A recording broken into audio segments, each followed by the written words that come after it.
বলতেছে কেন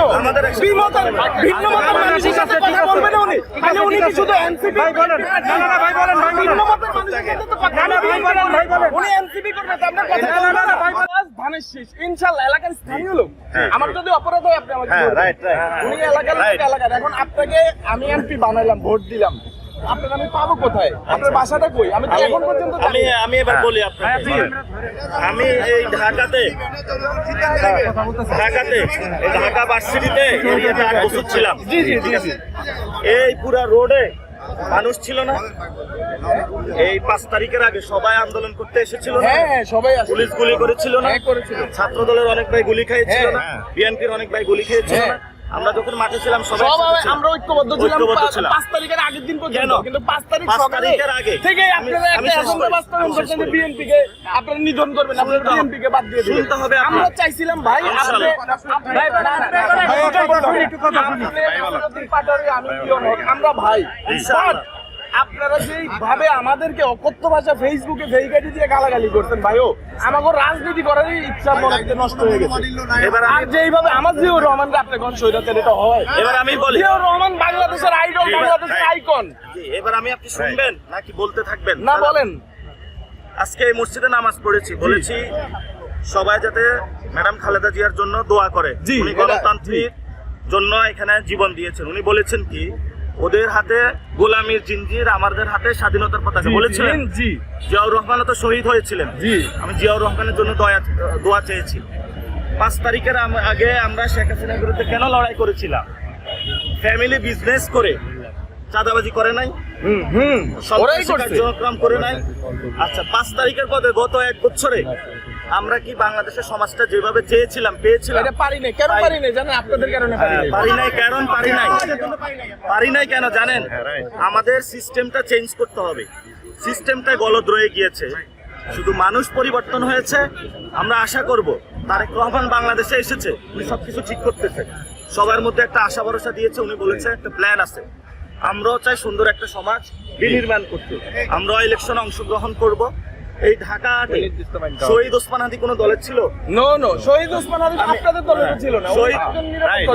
আপনারা ওসমান হাদিরও আপনাদের একক বানায় ফেলতে তাহলে তো হবে না ওসমান হাদির জন্য তো আমি মিছিল করছি ইনশাআল্লাহ আমি আপনাকে দেখাতে পারি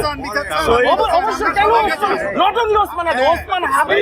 এবং মুসাদ্দিক আমরা সবাই বিচার চাই বাংলাদেশের যতগুলো হত্যাকাণ্ড হয়েছে প্রতিটা হত্যাকাণ্ডের বিচার চাই শহীদ ওসমান হাদি শহীদ ভাই অসুবিধা কই কথাই তো বলতে কেন আমাদের বিমতের ভিন্ন মতের মানুষের সাথে কথা বলবেন উনি মানে উনি কি শুধু এনসিপি ভাই বলেন না না ভাই বলেন ভিন্ন মতের মানুষের সাথে তো কথা ভাই বলেন উনি এনসিপি করবে তো আমরা কথা বলবো না ভাই বলেন আপনি বলেন এই আপনারা চুপ থাকেন আপনি বলেন এখন আমরা কেন হ্যাঁ প্লিজ আপনাদের জায়গা দেন আমরা না ওই যে না আরে না আমাদের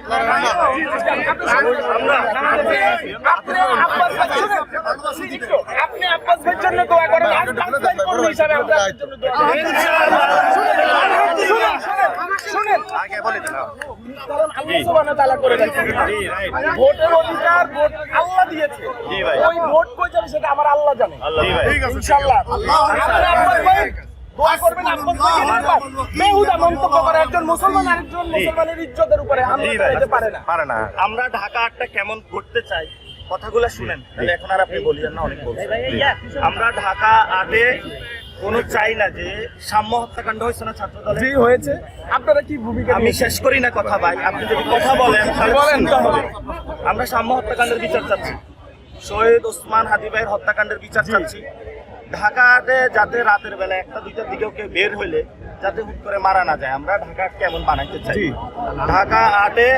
মার্কেটে গেলে মহিলাদেরকে হ্যারাস করে না অনেকে মহিলারা তো এগুলো ফেসবুকে লেখালেখি করে আমরা নিরাপদ ঢাকা আটে যাতে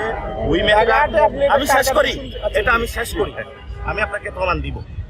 ঢাকা আটে যাতে মহিলারা নিরাপদ থাকে আমাদের মা বোনরা যাতে মার্কেট করতে পারে ভালোভাবে সব জায়গায় থাকে এটা আমাদের এখানে যারা অনেক আলেম শহীদ হয়েছে না মতিঝুলে জি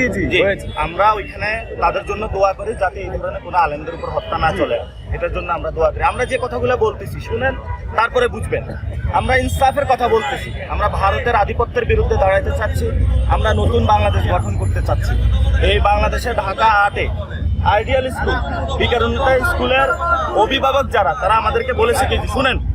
বলেছে যে যদি কেউ এমপি যদি কেউ এমপির ফ্যামিলি হয় চুপ করেন ভাই আপনি বলেন ভাই। যদি কেউ এমপির ফ্যামিলি হয় বা বড় কোনো ফ্যামিলির সাথে লিঙ্ক করে তার বাচ্চাকে নিয়ে হলো কোটায় ভর্তি করায় দেয় এটা তারা অনেক অভিভাবক আমাকে বলতেছে আমি শেষ করি শুধু আপনার কাছেই সব শেষ করি। অভিযোগ যায় ভাই শেষ করি। তাহলে তো আরো অন্য দলেরও